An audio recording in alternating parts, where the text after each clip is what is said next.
পশ্চিমবঙ্গের চুক্তিভিত্তিক প্রশিক্ষকদের বিভিন্ন দাবি নিয়ে শুক্রবার দুপুর 2টা নাগাদ জলপাইগুড়ি জেলা পরিষদের সভাধিপতির কাছে স্মারকলিপি প্রদান করা হলো। এদিন তারা জলপাইগুড়ি জেলা পরিষদ দপ্তরে বিক্ষোভ দেখান এবং পরবর্তীতে জেলা পরিষদের সভাধিপতির কাছে স্মারকলিপি প্রদান করেন। এদিন স্মারকলিপি প্রদানের মধ্য দিয়ে তারা এমএসকে এবং এসএসকে শিক্ষকদের অবসরকালীন 10 লক্ষ টাকা দেওয়ার দাবি জানান, পাশাপাশি অন্যান্য দাবিও তুলে ধরেন। পশ্চিমবঙ্গ চুক্তিভিত্তিক শিক্ষা প্রশিক্ষক এবং শিক্ষাকর্মীরা যৌথ মঞ্চে আজকে এখানে উপস্থিত হয়েছি এবং আমাদের সাথে সাথে একই সঙ্গে পশ্চিমবাংলার প্রত্যেকটা জেলা পরিষদে আজকের ডেপুটেশন বা স্মারকলিপি আমরা দিচ্ছি আমাদের বিভিন্ন দাবি দাওয়া ভিত্তিতে। দাবি মূলত আমরা 10 দফা দাবি সামনে রেখে এই মুহূর্তে আমাদের লড়াই আন্দোলন চলছে এবং আগামী 6 তারিখ মার্চ মাসে এই মাসের 6 তারিখে কলকাতায় কেন্দ্রীয়ভাবে এটা নিয়ে আন্দোলন হবে এবং সভা সমাবেশ হবে এবং রাজ্য সরকারের কাছে স্মারকলিপি প্রদান করা হবে যাতে আমাদের এই দাবিগুলো অতি সত্বর চালু হয়। আমরা জানি যে খুব সম্প্রতি রাজ্য বাজেট পেশ হয়ে গেল। রাজ্য বাজেটে আমরা দেখলাম যে চুক্তিভিত্তিক গ্রুপ সি এবং গ্রুপ ডি কর্মচারীদের বেতন ভাতা বৃদ্ধির সিদ্ধান্ত রাজ্য সরকার ঘোষণা করেছে।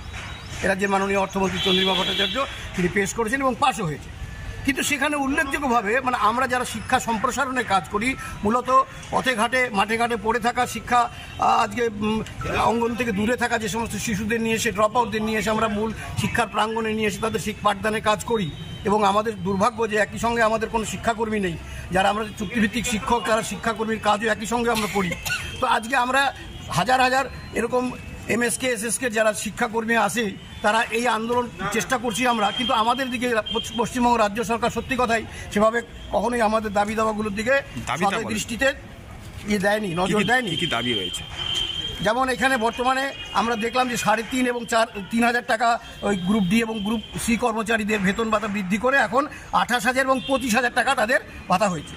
তা আমরা চাই যে অন্তত ন্যূনতম আমাদের এমএসকে এসএসকে যে সমস্ত শিক্ষাকর্মী আছে তাদের ন্যূনতম বেতন যাতে 25,000 টাকা করা হয় সেই দাবি আমরা আজকে এখানে রাখার জন্যই সমবেত হয়েছি।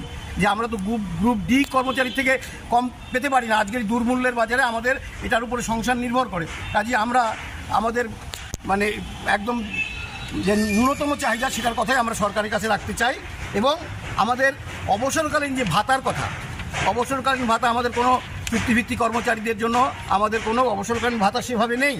সেই জন্য আমরা চাইছি যে অন্ততপক্ষে 10 লক্ষ টাকা আমাদের এককালীন অবসর ভাতা আমাদের দেওয়া হোক। তারপরে আরও একটা জিনিস যে পশ্চিমবাংলায় যে সর্বশিক্ষা মিশনের অন্তর্গত যে এই এমএসকে এসএসকে যে সমস্ত প্রতিষ্ঠানগুলো চলছে সেখানে প্রচুর কর্মী যাদেরকে একসময় 40+ গ্র্যাজুয়েট হিসেবে যাদেরকে নেওয়া হয়েছিল আজকে তারা বেশিরভাগই কিন্তু আজকে অবসরকালীন অবসরের প্রায় দোরগোড়ায় দাঁড়িয়ে। সেজন্য এর পরবর্তীকালে কি হবে, যে সমস্ত শিক্ষক শিক্ষিকা যারা অবসর গ্রহণ করছেন সেখানে শূন্যপদে কোনো নিয়োগ নেই 2009 সালের পর থেকে। তো সেখানে পঠন পাঠনে যে সমস্ত স্কুলে এখনও প্রত্যন্ত এলাকার সংখ্যায় বেশি সেখানে বিরাট চাপ পড়ে। তো সেই জন্য আমরা চাই যে এখানে নিয়োগটাও যাতে চালু হয় আমাদের জন্য। এগুলোই মূলত আমাদের দাবি। আর সকল শিক্ষক শিক্ষিকাদের জন্য অবসরের পরে পেনশন দেওয়ার ব্যবস্থা যাতে চালু করা যায় সেটাও আমাদের রাখছি এবং সাথে সাথে আমাদের অত্যন্ত দ্রুততার সঙ্গে আমাদের জন্য যাতে সার্ভিস বুক করা হয় তার ব্যবস্থাও করছি।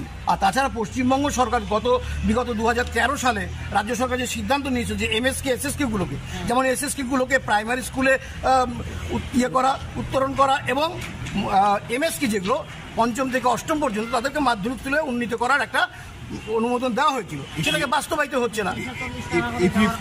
আমাদের এমপ্লয়িজ প্রভিডেন্ট ফান্ড যেটা ইপিএফ সেটা আমাদের নেই।